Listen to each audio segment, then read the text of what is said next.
daig ko pa ang bunganga ng babae. Pero yung bunganga ng babae, talagang kahit ano lang pinagsasabi, pero yung para sa akin, sa totoo lang talaga, no? Ang sinasabi ko, lahat puro totoo. Lahat ng mga mayayaman dyan, ang pira nila, iniipon nila, o pinapasok na sa kaban, at pinapasok na sa bulsa. So, ang tanong, madala ba nila sa kamatayan yan? Yun sa totoo lang talaga. Yun sa totoo. Ang sinasabi ko dito, pag mayaman, marami kang pira, saan ba ang pira gagamitin mo? Oh, halimbawa, ikaw, isang tao, mayaman. So, pag mayaman ka, ilang sako bang bigas kakainin mo isang araw? Kaya mo ba kainin ng isang sakong bigas maghapon? Diba? Hindi kaya, hindi mo kaya, diba? Hindi mo kaya. Yun, ang tanong. Bakit sobra mong pira? Ba't marami kang pira? Bakit lagi mong iniipon? Lagi mong iniipon. Pinapasok mo sa kaban, pinapasok mo sa bulsa. Sino bang makinabang dyan? Diba bukbok lang at kalawang at tinataya yung pira nyo dyan at kinakalawang na po talaga ang pira nyo dyan at kinakain na ng kalawang at kinakain ng mga insekto dyan. Di ba? Yun sinasabi ko sa inyo, sa inyo tutulala. Ako, hindi po ako mayaman. Mahirap lang po ako. Pero yun lang po yung masasabi ko sa inyo. Saan nyo ba gagamitin ang pera na ipagkakaloob sa Panginoon po sa inyo? Saan po nyo ba gagamitin? Hahamunin ko po yung mga mayaman. Ako isang vlogger po, no? Marlon Iras YouTube channel. Isang vlogger po ako. Pero hahamunin ko po kayong mga mayayaman. Saan nyo ba gagamitin ang pera na iniipon nyo? Halimbawa lang nakapagtapos ang anak nyo ng kolehiyo, nakapagtapos ng engineer, and police, lahat. Ano bang kurso? So nakapagtrabaho yan, so magkapira yan. So maraming pira yan. Kayo nagsimula, sobrang yaman nyo. Tapos nag-iipon kayo kahit sobrang sobra. Saan nyo gagamit yung pira nyo? Pag mamatay kayo, hindi po nyo madala sa langit yan. Pag mamatay kayo, saan ba mapupunta ang kayamanan nyo? Except ang mga anak nyo, apo nyo, mayayaman na sila dahil nakapag-aral sila, nakapag-negosyo sila. Saan ba niya gagamitin nyo ang pira? Sapagkat kayo ay mamamatay, hindi nyo madadala sa langit yan. Saan mo po nyo gagamitin ang pira? Pahigbasa, saan po nyo gagamitin ang pira? Marami pong nagugutom talaga sa Pilipinas na ito. Marami talagang walang kinakain, walang nagsusuporta, at wala. Lahat na parang lumuluha sila. Sobrang pait at sakit ang naramdaman nila dahil wala po silang makain, wala pong suporta sa kanila. Lahat. Parang wala na po sa kanila. Parang lubusan sila ng lakas. Saan po kayo mayaman? Saan pa ba ninyo mapunta yung pira nyo? Yun ang tanong ko. Turuan ko kayo. Huwag kayong magalit.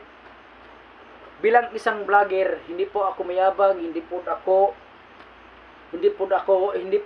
nagdidikta sa inyo, sa totoo lang. Opinion ko lang. Sa akin ang puso.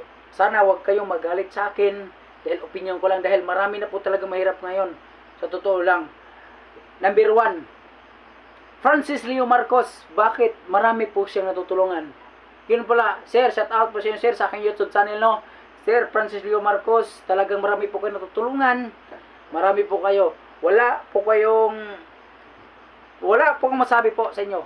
Talagang sobra pong bait niyo po. Basihan po natin si Francis Leo Marcos. Nakikita natin yun sa bandang COVID, no? COVID-19. COVID-19, di ba? Sa COVID-19. Sa sagsagan ng COVID-19, nagpakita po si Francis Leo Marcos. Yun po talaga ang marami pong naitutulong, no? Marami pong naitutulong po talaga siya sa panahon na yun, no? Yun lang naisip ko dito. Yun, maraming salamat po. Ibigay ni Panginoon dyan, parang anghel po yan si Francis Leo Marcos, no? Na para po si Francis Leo Marcos parang anghel po. Sir, nag-challenge po kita, sir, sa aking channel, no? Francis Leo Marcos, hanga po ko sa iyo. The best po kayo, sir. Thank you so much po sa marami pong itutulong nyo sa Pilipino, no, sa panahon ng pandemic, no, sa COVID-19. Marami po talagang salamat, sir, sa iyong pagtulong.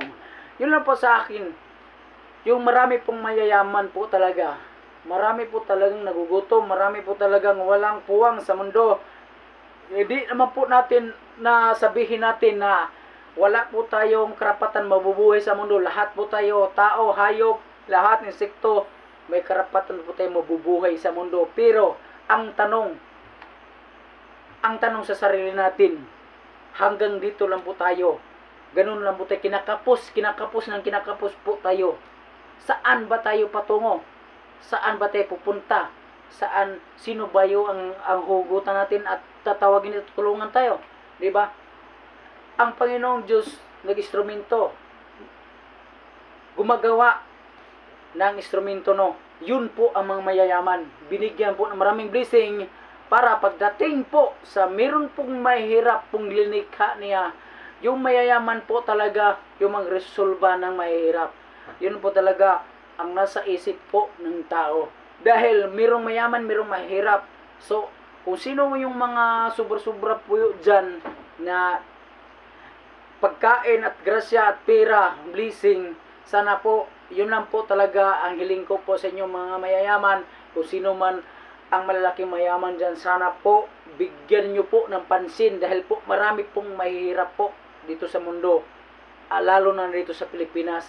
Kaya po kayong mayayaman, piyaman kayo ng Panginoong Diyos dahil po kayo po ang binigyan niya ng pagkakataon na yumaman dahil po ang isip ng Panginoon na talagang busila po yung puso nyo pagdating sa mga mayroon pong matutulungan. Yun po, kayo po talaga ang kailangan po ng mahirap. Pero bakit? Saan po kayo? Saan po kayo? Marami po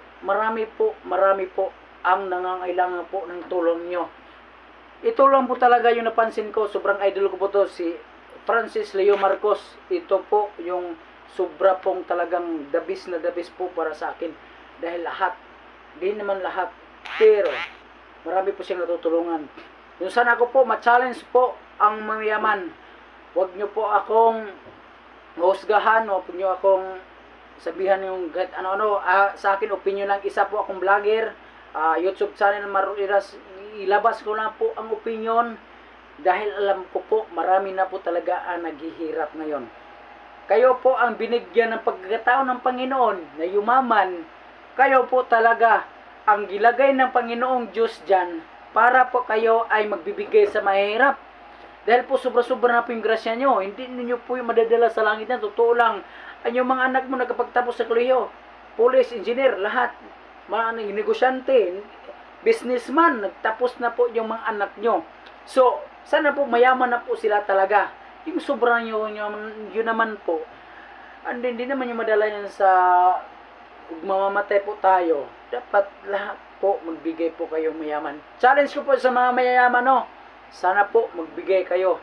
Sana po gabayan po kayo ng Panginoon at yung mga isip nyo po, bigyan na po ng Panginoon ng lunas niyan para po pumasok po sa isipan nyo na sa ngayon ng panahon dahil sobrang hirap, lalo na dumaan ng El Nino, sana po bigyan nyo po ang wala pong nakakain.